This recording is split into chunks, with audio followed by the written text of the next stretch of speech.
जब हम किसी को प्रणाम करते हैं, उन्हें नमस्कार करते हैं या हमें कोई प्रणाम करता है, तो अनायास ही हमारे मुंह से निकलता है खुश रहो, गॉड ब्लेस यू, सदा सुखी रहो।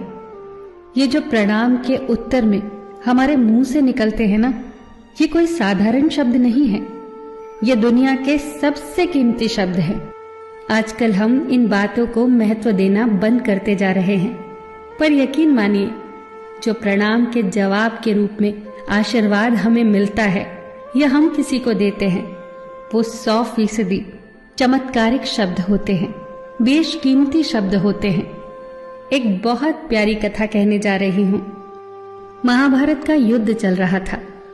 एक दिन दुर्योधन के व्यंग से आहत होकर भीष्म पितामह यह घोषणा कर देते हैं कि मैं कल पांडवों का वध कर दूंगा। इस घोषणा का पता जैसे ही पांडवों को चलता है तो उनके शिविर में बेचैनी बढ़ जाती है। सभी को भीष्म पितामह की क्षमताओं के बारे में पता था, इसीलिए सभी अनिष्ट की आशंका से परेशान हो जाते हैं। तभी श्री कृष्ण द्रौपदी से कहते हैं, तुम अभी मेरे साथ चलो। श्री कृष्ण द्रौपदी को लेकर सीधे पितामह भीष्म के शिविर में पहुंच जाते हैं। श्री कृष्ण स्वयं तो शिविर के बाहर खड़े हो जाते हैं, पर वो द्रौपदी से कहते हैं कि अंदर जाकर पितामह भीष्म को प्रणाम करो। जैसे ही द्रौपदी ने शिविर के भीतर जाकर पितामह भीष्म को प्रणाम किया, तो पितामह भीष्म के मुख से द्रौपदी के लिए ये आशीर्वाद निकला, अखंड सौभाग्यवती भव। जैसे ही ये आशीर्वाद उनके मुख से निकला, उसी क्षण उन्हें स्मरण हो आया कि आज ही तो उन्होंने पांडवों के वध की घोषणा की थी और स्वयं ही उन्होंने द्रौपदी को अखंड सौभाग्यवती रहने का आशीर्वाद दे दिया। फिर पितामह भीष्म ने द्रौपदी से पूछा, पुत्री, क्या तुम इतनी रात को यहाँ अकेली आई हो या तुम्हें यहाँ श्री कृष्ण लाए हैं? तब द्रौपदी ने कहा, जी पितामह, और वो शिविर के बाहर ही खड़े हैं।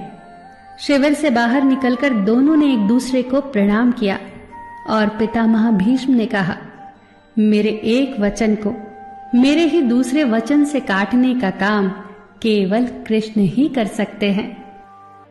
शिविर से वापस लौटते समय श्री कृष्ण ने द्रौपदी से कहा, तुम्हारे एक बार जाकर पितामह को प्रणाम करने से तुम्हारे पतियों को जीवन दान मिल गया है।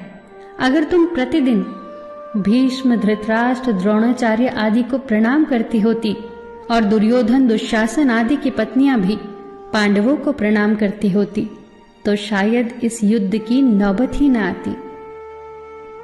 जो हर घर में कलह कलेश का वातावरण रहता है, वो कहीं न कहीं इस बात के मूल से जुड़ा है कि हम संस्कार भूलते जा रहे हैं। हम जाने अनजाने अपने बड़ों की उपेक्षा करने लगे हैं।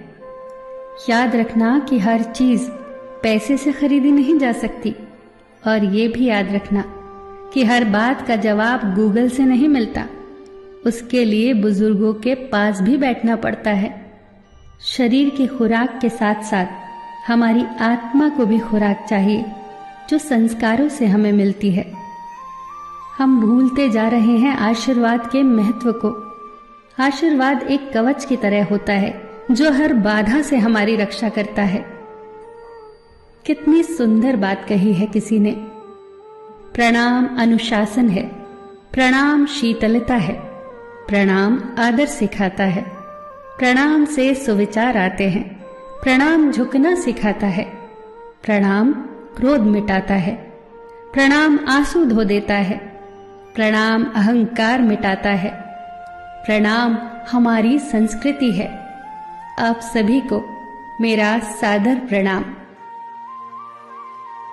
फिर मिलेंगे दोस्तों अगली वीडियो के साथ। तब तक के लिए अपना ख्याल रखना और हमेशा मुस्कुराते रहना।